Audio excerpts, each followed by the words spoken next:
Pemirsa, Konfederasi Serikat Pekerja Seluruh Indonesia Kota Bitung datangi kantor Syah Bandar Otoritas Pelabuhan.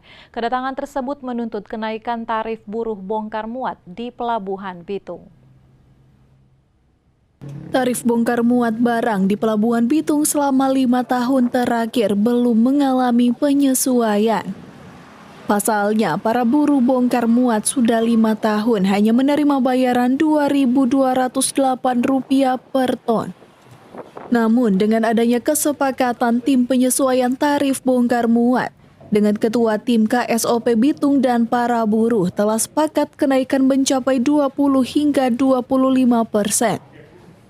Sehingga para buruh membatalkan aksi demo tuntutan penyesuaian tarif bongkar muat. Kemarin kan surat sudah masuk, kita akan sepakat surat damai para buruh tentang penyesuaian tarif di Pelabuhan Bitung.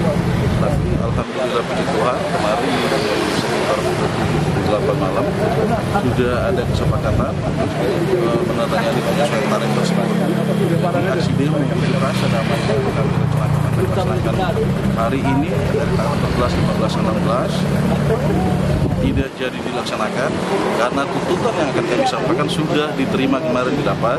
Kenaikan tarif bongkar muat di Pelabuhan Bitung diharapkan meningkatkan kesejahteraan buruh.